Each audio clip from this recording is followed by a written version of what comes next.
Ok, bienvenue dans un nouvel épisode. Aujourd'hui, on va parler du temps de repos et de pourquoi il est important de respecter son temps de repos entre les séries. Et dans un deuxième temps, je vais vous donner quelques astuces que j'utilise personnellement pour maximiser mon temps de repos. Parce que ne rien faire, ce n'est pas forcément la solution. Alors, je suis assez déçu de voir qu'en 2021, on croit encore qu'à la fin d'un entraînement, on doit être complètement lessivé, complètement fatigué. On doit se rouler par terre parce qu'on n'arrive plus à respirer. C'est complètement faux et c'est une mauvaise mentalité selon moi que l'industrie du fitness propage depuis quelques années. Et bien entendu, avec l'arrivée des circuits training et du crossfit, eh bien, ça n'a pas aidé. Et le premier truc qui a sauté justement avec l'arrivée de ces nouvelles modalités, ou même des modalités qu'on utilise depuis un moment déjà, eh bien, c'est qu'on a cherché à enlever une des variables les plus importantes de l'entraînement qui est le repos entre les séries. Bien entendu, si j'enlève le temps de repos entre les séries, eh bien, on est plus fatigué. Et si on est plus fatigué, forcément, ça fait croire qu'on a mieux travaillé, qu'on a maximisé notre entraînement. Mais c'est complètement faux. Et je vais vous expliquer tout ça. Mais on va approcher le tout de la manière suivante. Je vais essayer de garder une certaine ligne directrice. Dans un premier temps, on va parler de performance. Donc on va analyser tout ça d'un point de vue performance. Si vous cherchez à améliorer vos qualités athlétiques, sauter plus haut, courir plus vite, lever plus de charges ou dans un contexte spécifique qui est votre activité respective. Et dans un deuxième temps, on va parler du côté esthétique, prise de masse musculaire, on veut changer son look, changer son physique. Alors, commençons directement avec le côté performance, parce que c'est vraiment là où je vois énormément de personnes faire des erreurs, même des athlètes de haut niveau qui n'ont jamais été encadrés correctement, donc j'espère que ça va servir à certains d'entre vous. Alors, quand on fait de la performance, ou peu importe, de manière générale, il faut chercher à comprendre ce qu'on est en train de faire. Ce qu'on est en train de faire quand on cherche à avoir des résultats, c'est qu'on cherche à envoyer une information à son corps à travers un stress, qui est l'entraînement. Ensuite, le corps s'adapte à ce stress et devient meilleur, d'accord ? Mais le corps doit recevoir ce stress d'une bonne façon, d'une manière correcte, on va dire ça comme ça en vulgarisant le tout, et surtout d'une façon répétée, d'accord ? On répète plusieurs fois le processus, comme ça le corps se dit « Ah ouais, en fait, j'ai vraiment besoin de devenir meilleur. » Rappelez-vous que votre corps ne sait pas ce que c'est qu'un entraînement. Il pense simplement qu'il est en train d'être chassé par un lion. Donc en gros, si je dis à mon corps « Hey, je dois à chaque fois courir plus vite » et je répète ce processus plusieurs fois, eh bien éventuellement votre corps va se dire « Ah ok, il faut vraiment que je fasse en sorte que tu cours plus vite parce que sinon tu vas te faire manger par le lion. » Ok, donc c'est un peu ça l'idée. Mais si je fais simplement une répétition où j'ai couru très vite, le corps va se dire « Ah ben, tu t'en es bien sorti au final. Donc voilà, pourquoi devrais-tu courir plus vite ? Ça va très bien. Je ne vais pas chercher à créer plus, à faire mieux. En gros, c'est ça l'idée. Pourquoi je dis tout ça ? Parce que souvent, quand je vois les gens aller à la salle de sport pour améliorer leur performance, eh bien, ils travaillent sous fatigue. Mais quand on fait de la performance, eh bien, on ne veut pas travailler sous fatigue. Pourquoi ?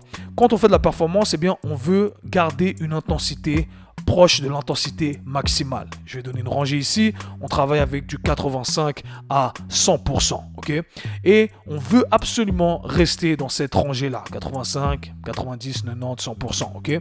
Et si on est en dessous de cette rangée-là, eh bien, on n'est plus vraiment en train de travailler sur sa performance, ou du moins, on n'est plus en train d'augmenter sa capacité maximale à produire plus de force, vitesse, etc.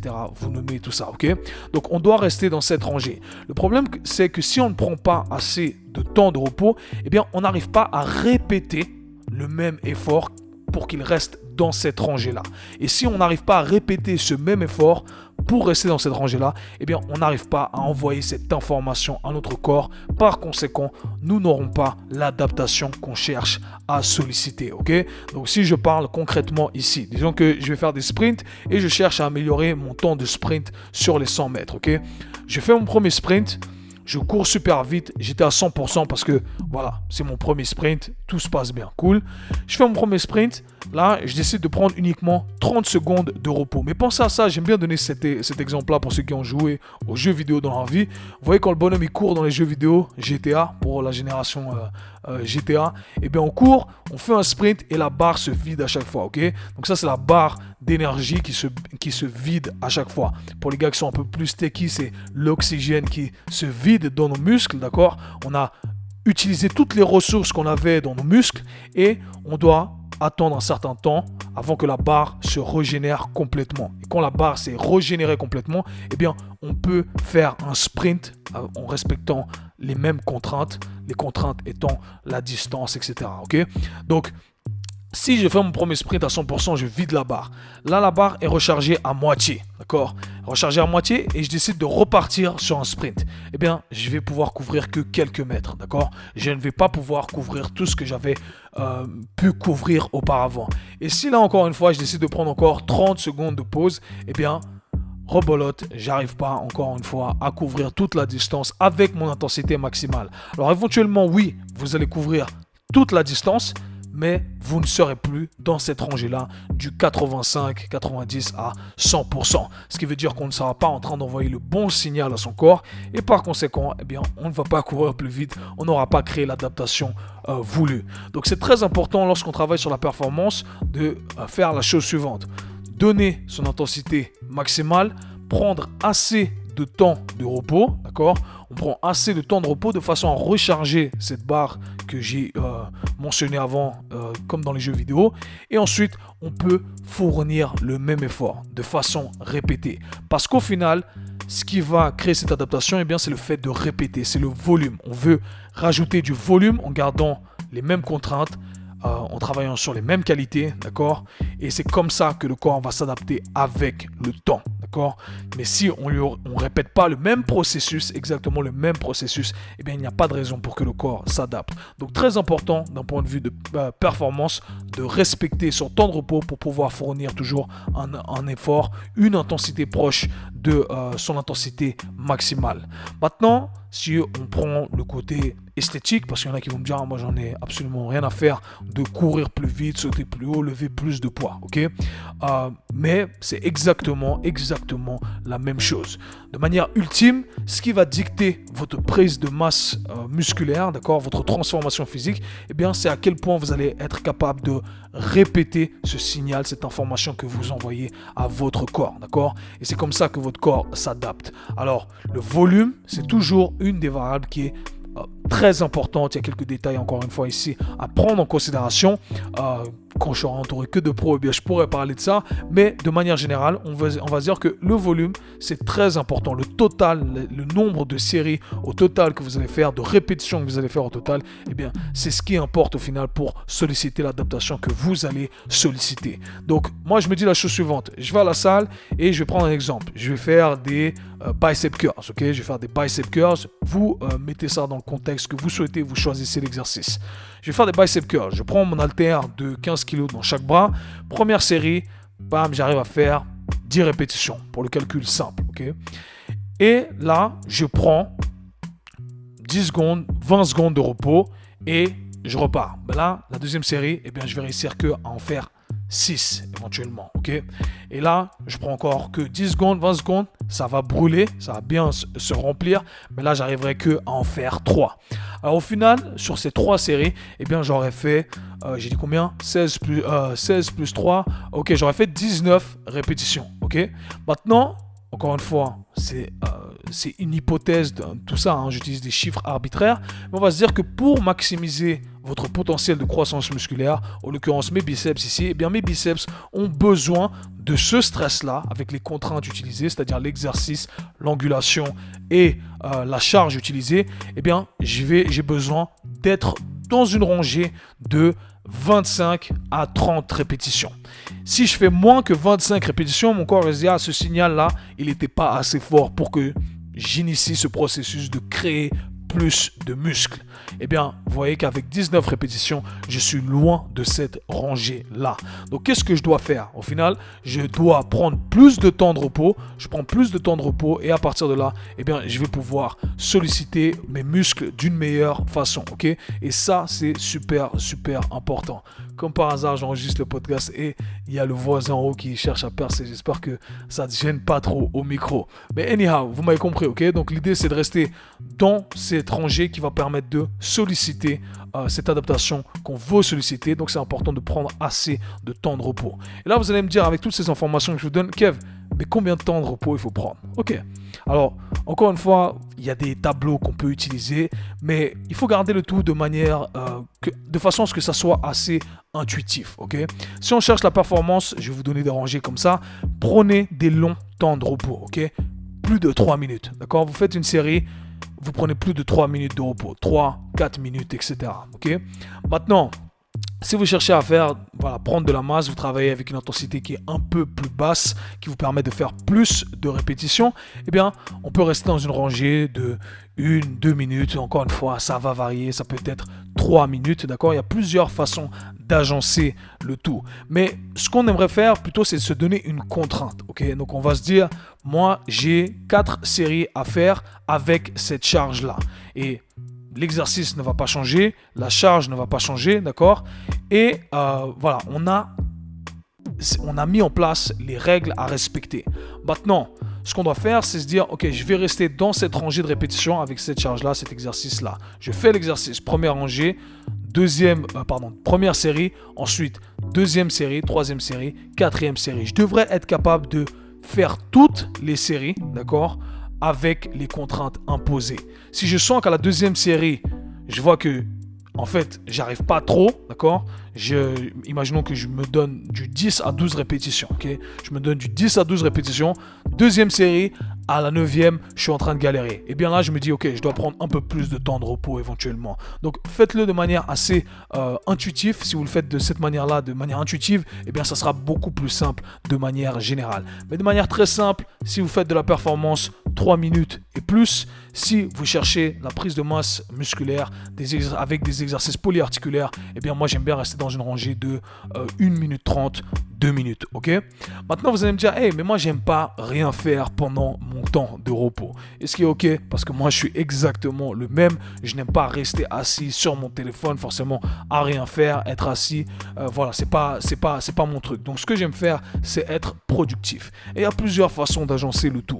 Du coup, je vais rester sur l'aspect performance pour commencer. Imaginons que je fasse un sprint, ok? Je fais un sprint. Ensuite, j'ai 3 minutes, ok?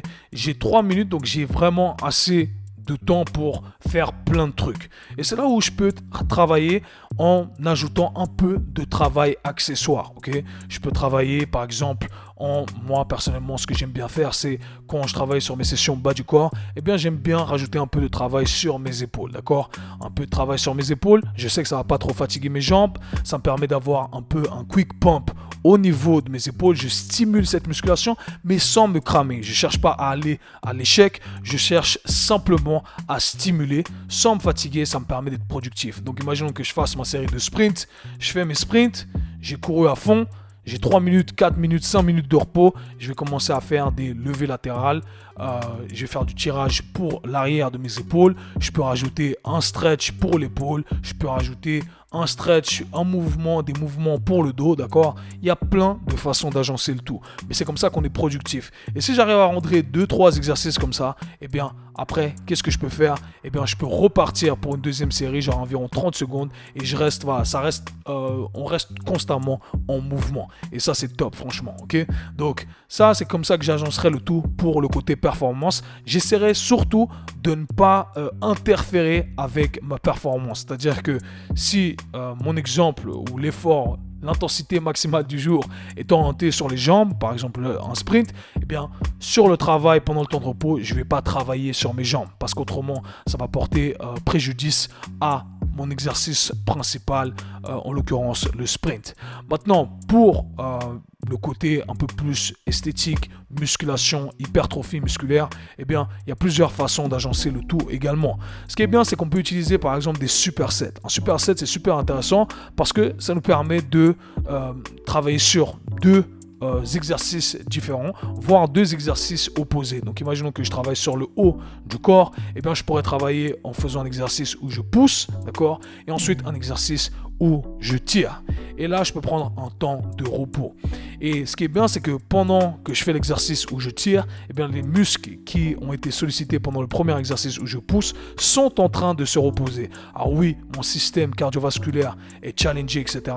C'est pour ça que j'attends après, d'accord, à la fin, je prends quand même un temps de repos, mais je sais qu'au total, eh bien, mes muscles que j'ai utilisés quand je poussais ont eu assez de temps de repos. Et ça, franchement, c'est un bon outil. Donc c'est pour ça que j'adore personnellement les supersets. Pour ceux qui travaillent avec moi, pour ceux qui voient un peu les programmes que je mets sur YouTube, eh bien, c'est exactement comme ça que j'agence le tout. Autrement, eh bien, on peut utiliser exactement les mêmes principes. On va travailler sur des exercices un peu accessoires qui ne vont pas porter préjudice à nos exercices principaux. Donc si je fais par exemple un exercice où je pousse et je tire avec un focus sur le haut du corps, eh bien, je peux travailler pendant mon temps de repos sur mes mollets par exemple, ok? Je peux travailler sur mes mollets, je peux travailler sur ma cheville, je pourrais travailler un peu sur mes jambes, des petits muscles qui peuvent être stimulés et que parfois on néglige. Donc c'est le moment vraiment de les mettre dans sa programmation, ou alors de mettre dans sa programmation un exercice de mobilité, un truc bien précis, un exercice de rééducation.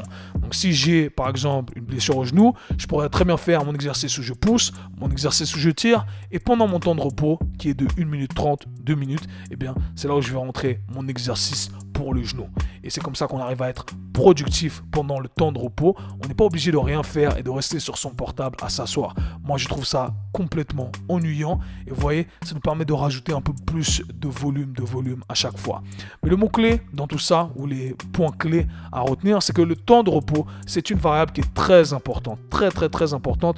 Ne la négligez pas. Ne vous faites pas avoir par ces nouvelles modalités qui vous poussent à être complètement fatigué. On peut être complètement fatigué aussi, hein, c'est très subjectif tout ça, en prenant un temps de repos adéquat. Et même si vous veniez à faire des circuits, ce que j'aime énormément, eh bien faites des circuits avec des temps de repos adéquats. Parce que comme ça, vous allez maximiser à chaque fois ou maximiser chaque série de votre circuit. Et ça, c'est un game changer. Donc au lieu de faire par exemple 4 exercices à la suite où je dois casser les répétitions, hein, ça arrive souvent. C'est pour ça que dans le monde du CrossFit, par exemple, ils appellent ça le unbroken, parce que beaucoup cassent les répétitions. Je devrais même pas me poser la question en fait de si je vais casser les répétitions ou pas. Je fais mes 3 exercices, je prends mon temps de repos, je refais mes 3 exercices, je prends mon temps de repos adéquat pour que je puisse faire toutes les séries sans casser mes répétitions. Bien entendu, si vous êtes un crossfitter ou vous utilisez ces modalités, eh bien, il faut s'entraîner bien entendu avec les contraintes du sport. Donc ça, c'est bien entendu évident selon moi. Mais pour la plupart des gens, eh bien, je vous conseille de travailler de cette façon-là. C'est comme ça que vous allez stimuler tout ce que vous avez, tout ce que vous devez stimuler. Et c'est comme ça que vous allez avoir de vrais résultats. Donc je suis curieux de savoir un peu ce que vous en pensez. Laissez un commentaire, envoyez-moi un petit message, un petit mot, faites tourner tout ça. Ça fait toujours plaisir. Nous, on se parle très bientôt. Peace.